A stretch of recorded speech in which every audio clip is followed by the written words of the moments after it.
level of depth. Right. Because smoking is not linked that deeply. And so coming back to your original very good question, which is that why do some people, seem to be able to stop relatively easily and others not? From my perspective and from the model, it depends partly how ingrained the habit is, but also how strongly linked it is to particular emotions and how deeply held they are. Right. And for those for whom it's very deeply held, it will be very, very difficult for them to stop. Right. And all the reason in the world about it being not healthy, about it being expensive, about it being, as it is, unsocial, is not going to be of any merit, and it's not going to affect them. They're going to continue that. Right. Unless the deep underlying emotional links to smoking are shattered. Right. So in the case of that individual, as long as his subconscious mind connected smoking with every feeling of security, safety, acceptance, well-being, love and care, he's not going to stop. Right. Until that link is shattered, because there is no possibility of him accepting the idea that it's even safe to stop. Right, because one of the things that, to kind of go back, because we've talked about this in other shows, is, we talk about the hypnotic model we use, where you have the conscious brain, where you have your analytical thinking and short-term memory, and the subconscious, which is your long-term memory, your emotions, the beliefs about yourself and about the world around you. They're really all held there. Mm-hmm. And the fact is that, the main job of the subconscious is to protect the individual. Right. And if you took away somebody's identity, safety, acceptance in the family and all that, that is, to the subconscious, is very dangerous. Right. So even though consciously well, I can get lung cancer, I can get this and that, your subconscious associates it with a sense of safety. Mm-hmm. And so it'll actively keep you from quitting unless you can get down inside there and change those basic ideas and messages. And I had a very dramatic example of this a number of years ago, where somebody came to me and was, again, sincere about smoking cessation. And when I questioned them, I was very, very sceptical as to whether my standard program, as it were, was going to be effective. And I expressed that.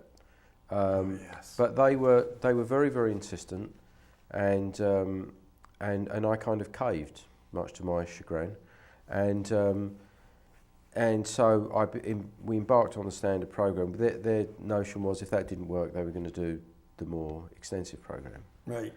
Which I shouldn't really have assented to, because what happens is, well, you'll see what happened. But basically, we began the program, and I asked them how they were doing after the first session, and their smoking had increased. Right. Now, why, folks, would it increase? It increased because their subconscious mind is rising up to say to me, I'm not going to listen to you. You're telling him to stop. He needs to keep going. I'm going to show you who's in charge. I'm going to make him smoke more. Right, because it is safe for him. The only way to keep him safe is to keep him smoking. Right. And it was going to, and for me, that was almost the perfect indication that direct suggestion, which we're going to talk about more exactly what that means in a moment, was not going to, in itself, work for that individual. And I told him so. But the other option was to, regress to the cause. And he just didn't want to do that. He wasn't interested. Right. And that was an instance where it was the wrong program for that individual, and it wasn't effective. And I suppose one could say that, well, at least he stood a chance of stopping using the other program. But I must confess, if I had to make the decision all over again, I would have basically said to him, which I would say now, look, do the other program. Here's why, and because I want you to succeed, not to fail, and this other program will turn to fail. So why did he not want to do it, folks? Well, one reason was that he didn't want to do the regression. Right. But the other reason was simply this, and this is, he got the notion, well, hypnosis can't work for me. And he sold himself on that idea, and that was it. And I understand how he would think that. Right. But I hope you can understand, folks, why one has to be careful as to what program one adopts. And one thing to say about this is that in certain cases, like the case I was mentioning with a client, if she had come to me first and described it, I could have instantly told her a regular direct suggestion hypnosis will not do any good. As a matter of fact, it might make them smoke more. Yeah. Okay? And in other cases, it may not be quite so obvious and quite so easy. But even in the worst case, if you talk about this, you find it out, you do your standard program, and if it doesn't seem effective or whatever, or it makes it slightly worse, that nothing's lost, because basically you move them right into the second session, and you do the regression, and all that work you did at the beginning, you reinforce it at the end, and it's still useful. So nothing is ever lost by doing the programs. Absolutely, it's not going to damage you in some way. Right. Now, so one of the things that I want to mention is, so let's talk about the hypnotic options, because if you decide, folks, that you want, I mean, I believe that hypnosis is the most a properly constructed hypnosis program is the most effective way to stop smoking. It's the simplest, it's the safest, it's the easiest, and demonstrably the most effective. However, that was not always the case. And you've probably heard me mention, if you watch previous programs, Dave Ellman, one of our great heroes from the world of hypnosis, a marvellous hypnosis practitioner. And he's back in the 50s, 60s, 1950s and 60s. Actually, he's teaching most actively through the late 40s and 50s. And he dies in 1962. And he's teaching, to be clear, he's teaching doctors. He's only teaching doctors and dentists and so forth. Yeah, that's it. That's all he's teaching. Right. And by the way, folks, he has literally taught tens of thousands of doctors. Now, bear in mind the context of this, and this is what I want to talk about, because there is a social context to this. And he actually starts off by saying, he's asked, what about the cigarette habit? That's what he's asked by a doctor. And he says, hypnosis is of little value in permanently correcting the cigarette habit. A superficial suggestion is in correcting alcoholism, he says. And he goes on to talk about the fact that when he follows up a year afterwards, even though people may have stopped for short periods of time, they don't stop. And he gives some details of this as well. So, one of the fathers of hypnosis, who himself was a heavy smoker, just didn't believe that smoking cessation could be achieved with hypnosis. Even though he was able to produce marvellous results in so many other medical fields, as were all the doctors that he trained. So I want folks just to really understand why this would be, why one of the leading hypnosis practitioners that ever lived believed that, and what we know today, perhaps, that Mr. Ellman didn't know at that time, or where we would disagree with him, or why smoking is. Because, you know, I want to be clear, I'm not saying that I have the only effective smoking cessation program, or we have. There are many good hypnosis practitioners across the country, across the world, who have had thousands and thousands of clients who stopped smoking. So we know that contrary to what Mr. Ellman believed that in the late 40s, 50s and 60s, we know something else. But let's look at the social context. Because, folks, one of the things I'm very keen on is hypnosis exists within a social context. Our work exists within a social context. Now, if we tell most people today in an American society that I'm a smoker and I want to stop, everybody supports us. Society supports us. Our colleagues supports us. Mostly, quite candidly, only damn fools would say, oh, well, you know, you should carry on, it's good for you, or anything like that. Nobody thinks that these days. So there's a tremendous amount of social support for smoking cessation. Was that the case in the 1920s, 30s, 40s? No. My father was served in the Second World War. Like all British soldiers at that time, he was given a ration of cigarettes. It was believed to be healthy, valuable. Actually healthy. There's a famous film that was made about King George VI, the wife of the father of the current Queen Elizabeth II, who died of lung cancer, I believe, and was a very, very heavy smoker.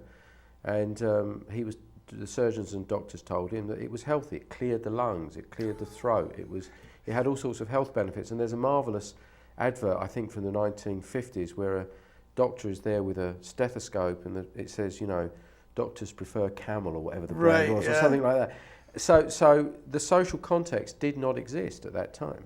And Ellman, being a smoker, you know, why would he recommend it? He actually used it in some of his hypnotic, what we call induction. There was actually induction involving cigarettes, where he would take a puff on a cigarette and it would be part of the induction. Help somebody to go into a hypnotic state. So he wouldn't be a proponent. In fact, actually, there was no such thing when you look in the old books as smoking cessation sessions. It was only excessive smoking.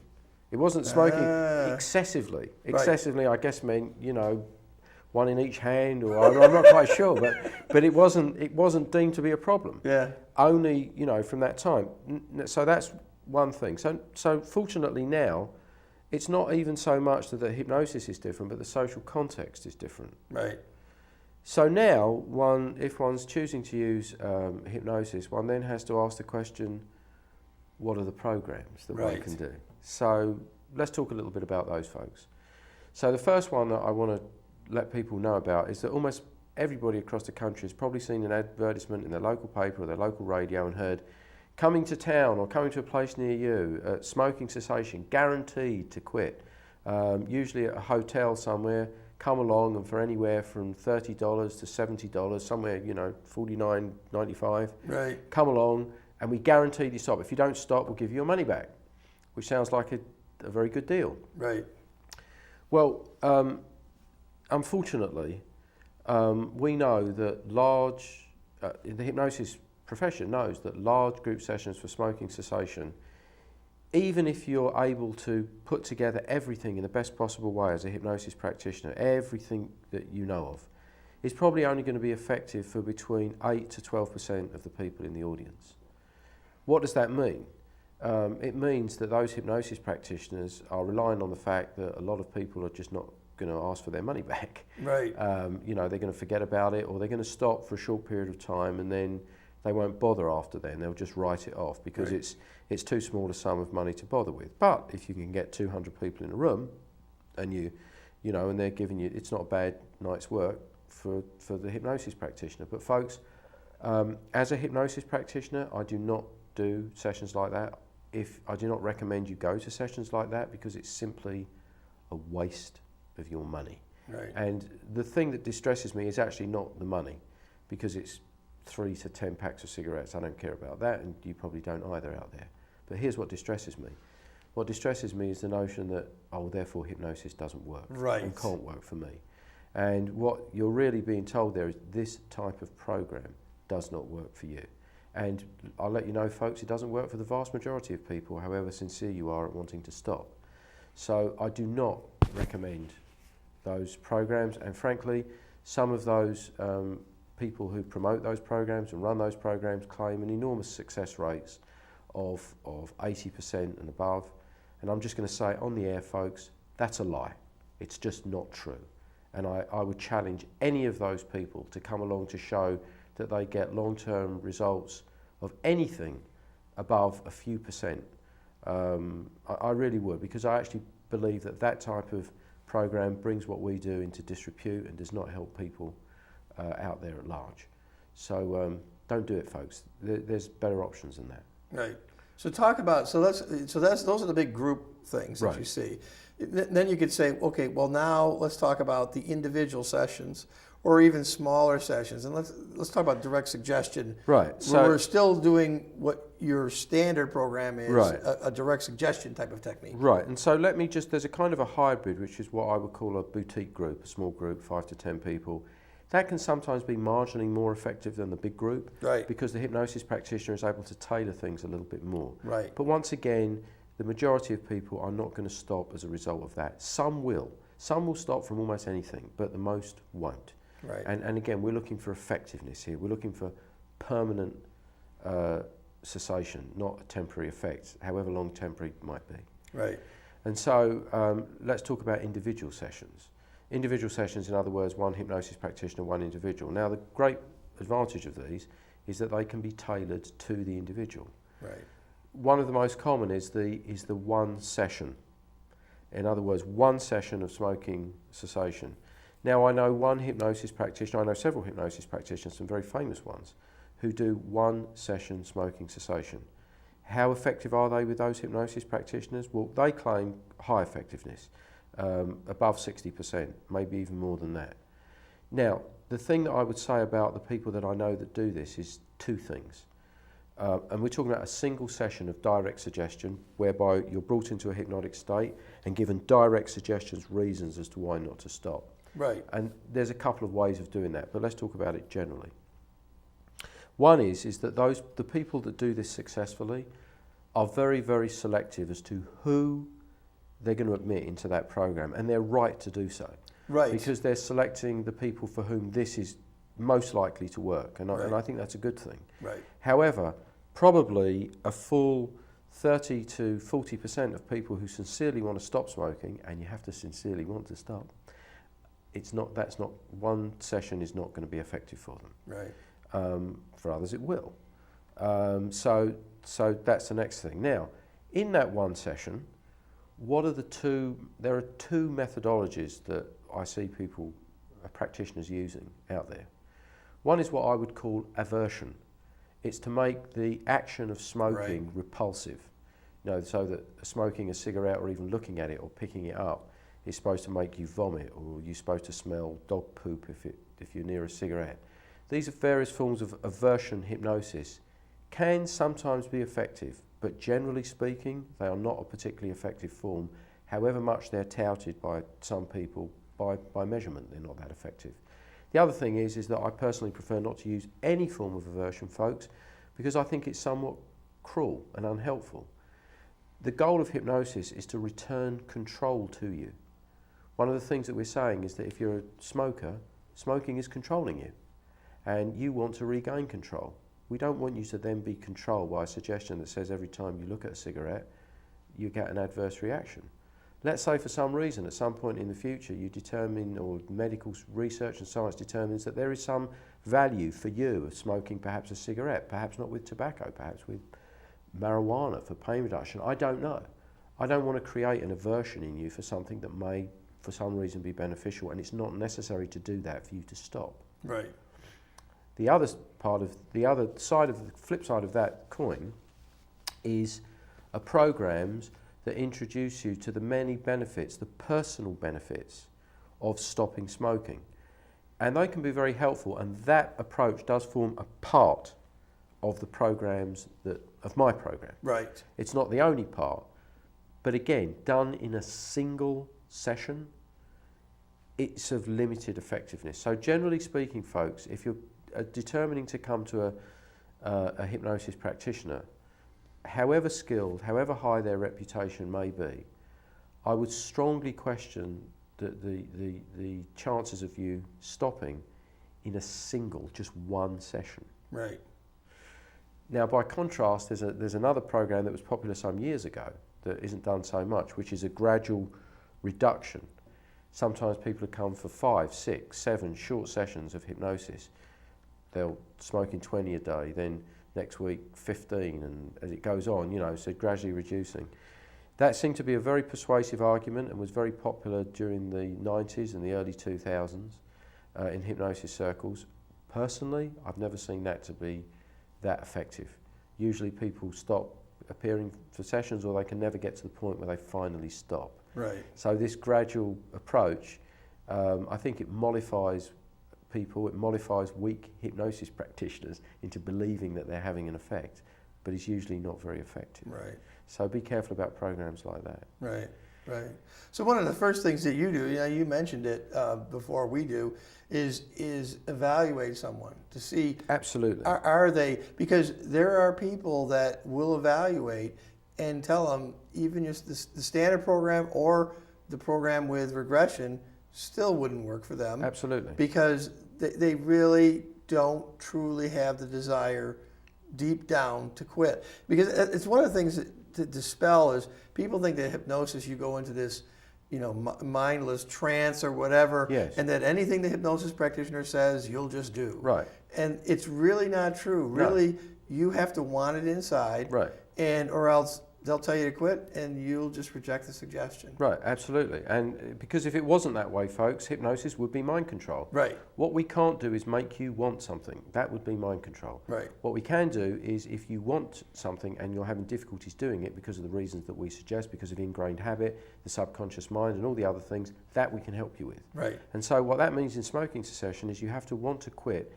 And the most important thing, you have to want to quit for reasons that are meaningful to you. Right. It's not enough to want to quit for your spouse or your children or your grandchildren or your doctor or anybody else. You have to want to quit for your reasons. Right. And the primary reason that I find to be the most effective is not to do with health, It's not to do with money.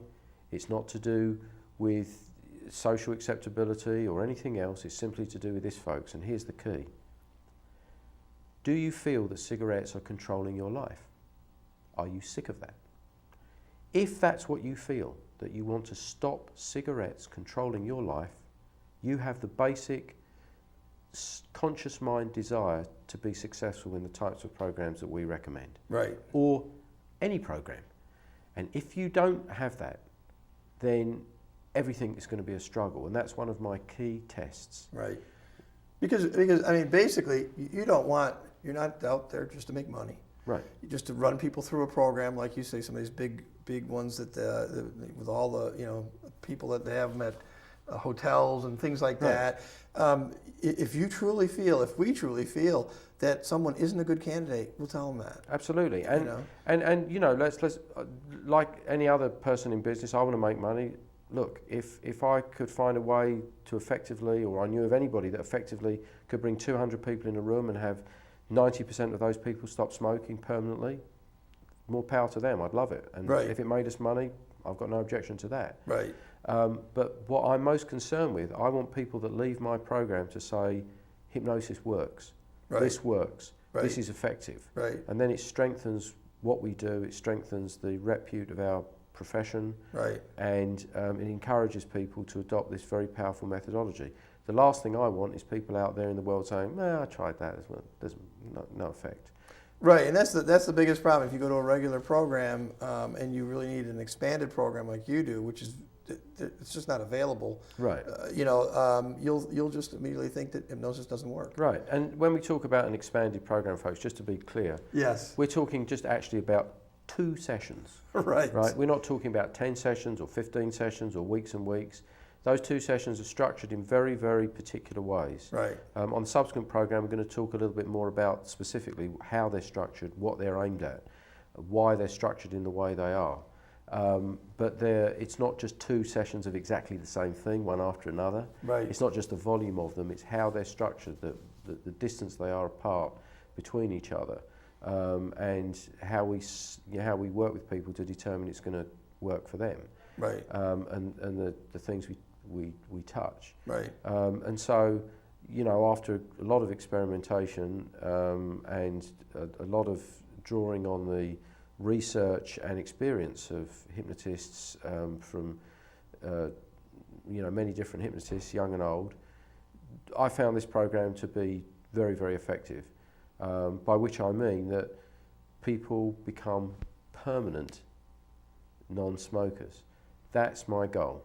I want to see people become permanent non-smokers, because actually even the term non-smoker is a bit misleading. I prefer to say normal. Right. See, it's not normal to smoke. Yeah. When you stop smoking, you become normal again. It isn't normal to put one of those things in your mouth and start drawing at it. It may be very common, and maybe many people do it and have done it, but it isn't normal. So it's a form of abnormality. It's an aberration. We return you to normalcy. Right. Part of the problem, I mean, there's the thing about the more expanded program, like you say, it's only 2 sessions. Right. It's not hugely expanded. The value there is it really hits this from a lot of different angles. Right. And one of them I'll just mention is the fact that, people say, well, I'm a smoker. Well, that's their identity. Yes. They identify as a smoker. Right. So one of the things we're doing is re-identifying them as a permanent non-smoker. Right. And having that take that feeling, that belief deep inside their subconscious. Right. So it changes what they, look at as being their self. Right, and I would also say a permanent tolerant non-smoker. Right. I mean, this is very important. For example, I'm a non-smoker, Bill's a non-smoker. If I sit around people that are smoking, do I want to do that? No, because I don't like the physical sensation. I don't like the smell, I don't like the smoke, I certainly don't like it if I'm eating something. However, do people smoking around me make me want to smoke? No. There's no amount of smoking that's being done around me that can make me want to say, oh my goodness, I need to have a cigarette. Because why?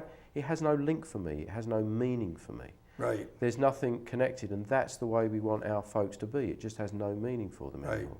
Right. It's neutral. So I know we're running short, getting short on time here, but one of the things I wanted to say is that our basic program is a direct suggestion program, but it's still tailored for the individual. Right.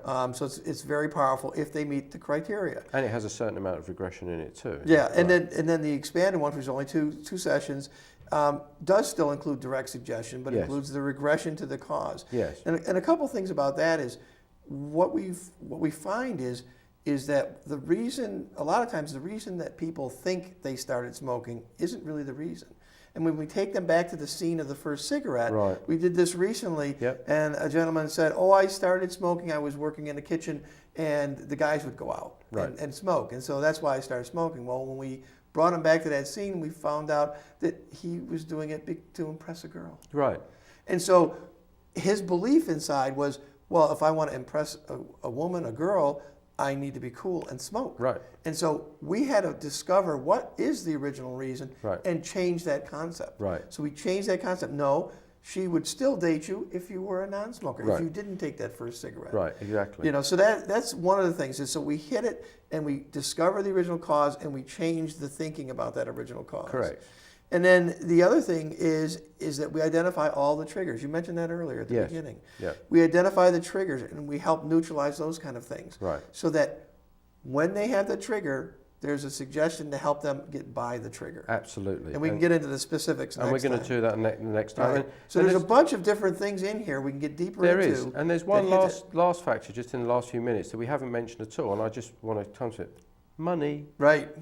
Smoking cessation, if you become a permanent non-smoker, then effectively our program, anybody's program, ours or anybody else's, is free. Why? Because you're not spending $10 a day if you're a pack a day smoker. What does that mean? In Connecticut, if you smoke a pack a day, that's $3,600 plus a year that you're spending basically to kill yourself. Right. And so once you recover the cost of our program, you're literally putting money in your pocket. Right. So it's one of the only hypnosis programs, that we run where you can directly link a specific financial benefit to changing an ingrained habit. Right. So it's not just so there's a pure money argument. It pays benefits on the money side. You recoup it within a couple months. Yeah. So it's a couple months that you're smoking, you've recouped it. Yeah. But you also think about you're going to feel healthier, you're going to be healthier, you're going to have less sick time at work because your colds will be easier and go way easier. So it has all health benefits, but it has financial benefits even beyond the fact that you're not spending the money for smoking. Absolutely. I mean, it's staggering, folks. 10 years of smoking a pack a day, $36,000. Right. That's not just a chunk of change. That's money. Right. Right. So there we've kind of laid, some of the basic groundwork. On the next program, what we're going to do is we're going to talk a little bit more about the specifics of effective programs. I believe we're going to have some people at different stages, either who've stopped smoking, who want to consider stopping smoking, to talk with us on the program, and we'll discuss it. So until that time, I want to thank my co-host, Bill Miller. I want to thank you folks out there for watching. I hope the information here has been valuable to you, and that if